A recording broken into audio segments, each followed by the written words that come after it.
Jungle.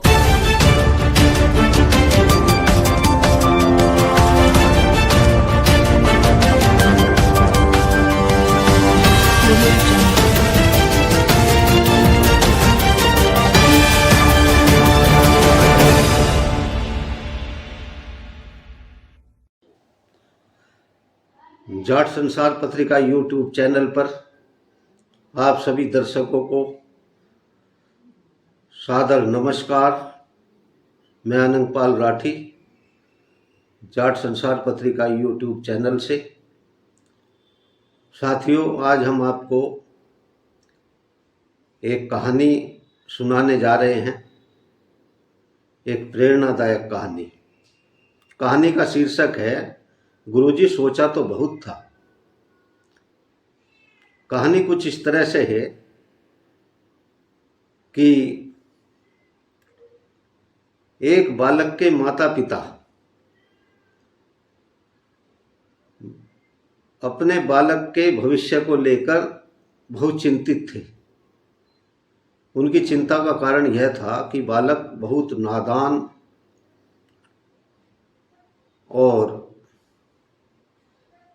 शैतान था।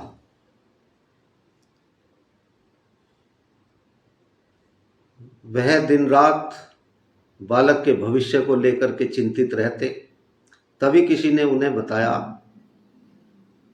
कि अमुक शहर में एक गुरुकुल आश्रम है, वहाँ पर बच्चों को बहुत अच्छी शिक्षा दी जाती है, अनुशासन का पाठ पढ़ाया जाता है, और उन्हें बताया कि आपका बच्चा वहाँ जाकर के कामयाब हो सकता है।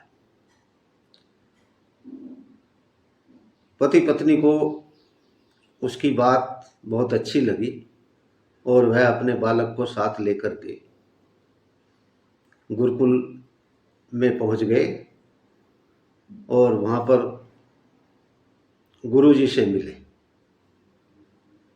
और गुरुजी को अपने बालक के बारे में बताया। उसके बारे में बताया कि यह गलत संगत में बैठता है, पढ़ाई लिखाई पर ध्यान नहीं देता है। गुरुजी, हम चाहते हैं कि आप इसमें अच्छे आचरण पैदा करें और इसकी पढ़ाई लिखाई की तरफ विशेष ध्यान दें। इसका भविष्य आप बना सकते हैं, हमें पूरी उम्मीद है। तब गुरुजी ने कहा कि मेरा भरसक प्रयास रहेगा कि आपके बालक को मैं अच्छी तरह शिक्षित करूं, अनुशासित करूं। गुरुजी की यह बात सुनकर पति पत्नी दोनों गुरुजी को नमस्कार करके वापस घर आ गए। तब बालक के माता पिता के जाने के बाद गुरुजी ने बालक से कहा कि हे बालक, तुम्हें एक चीज का विशेष ध्यान रखना है। जब भी किसी कार्य को करें तो बहुत सोच समझ कर करें। कार्य करने में कोई उतावलापन नहीं होना चाहिए और उसके नतीजों को भी ध्यान में रखकर ही करें। बालक ने कहा, गुरुजी ऐसा ही होगा, मैं जैसा आप चाहते हैं वैसा ही करूँगा। गुरुजी ने उसको दो चार बातें समझा करके पढ़ने के लिए भेज दिया।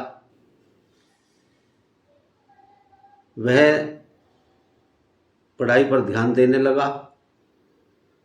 जब खाली समय होता तो वह गुरुकुल के परिसर में जाकर के एकांत में पढ़ने लगता।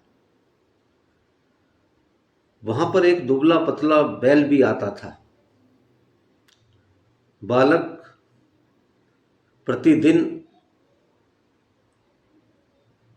गुरुकुल के परिसर में जाकर के अपनी पढ़ाई करने लगता और तभी इत्तेफाक से बैल भी उधर आ जाता। 3-4 महीने के बाद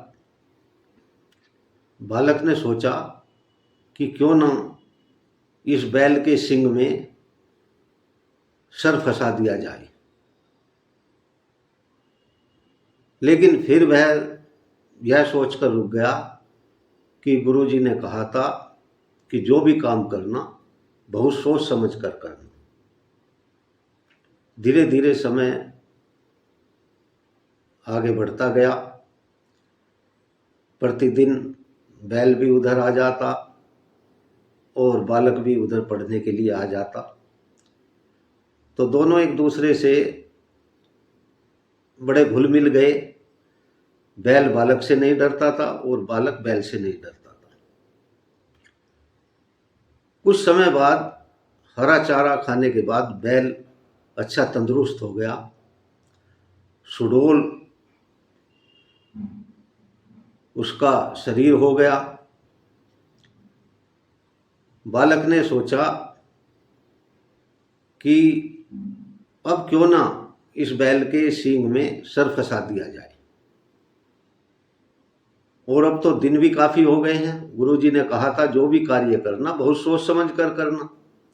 अब तो दिन भी बहुत हो गए हैं, इसलिए गुरुजी की बात भी हमने मान ली है और आज हम इस बैल के सींग में सर फंसा देते हैं। बालक अपनी किताबें रखकर बैल की तरफ बढ़ा। बैल यह देख कर के चौकन्ना हो गया कि आज यह बालक मेरी तरफ क्यों आ रहा है, जबकि प्रतिदिन तो यह अपने स्थान पर बैठकर ही पढ़ता रहता था। लेकिन बालक बड़ी फुर्ती से बैल की तरफ दौड़ा और बैल के सींग में अपना सर फंसा दिया। अचानक हुई इस घटना से, इस घटनाक्रम को देखकर बैल तेजी से आगे भागा और इधर उधर बालक को झटका, लेकिन बालक नीचे नहीं गिरा। बैल बहुत भयभीत था। तभी आगे बैल को एक पेड़ दिखाई दिया और उसने बालक को उस पेड़ से पटकना शुरू किया। अंततः बालक सींग के बीच से निकल करके नीचे गिर पड़ा। तभी उधर से गुरुजी आ रहे थे, उनके साथ उनके शिष्य भी थे। बालक ने बैल के सींगों के बीच से गिरते ही चिल्लाना शुरू किया, बचाओ बचाओ बचाओ। गुरुजी ने कहा अपने शिष्यों से कि हमें ऐसा लगता है कि यह बालक तो हमारे गुरुकुल का ही है। तभी वह सब तेजी से बालक की तरफ दौड़े, बालक को जमीन से उठाया। बालक के काफी चोट लग चुकी थी और बालक से पूछा कि यह कैसे हुआ। तब बालक ने पूरा घटनाक्रम गुरुजी को सुनाया। गुरुजी ने कहा कि हमने पहले ही कहा था कि जो भी कार्य करना सोच समझ कर करना और उसके नतीजों पर भी ध्यान रखना।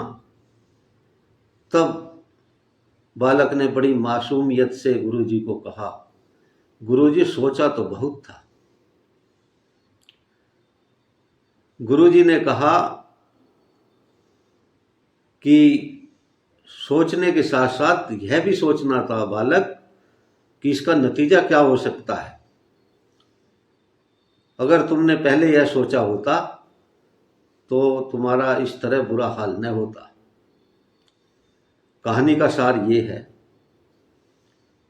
कि हम जिस कार्य को करें बहुत सोच समझ कर तो करें ही, साथ ही साथ उसके परिणाम क्या होंगे, उसके नतीजे क्या होंगे, इस पर भी हमें गौर करना चाहिए, इसका भी हमें ध्यान रखना चाहिए।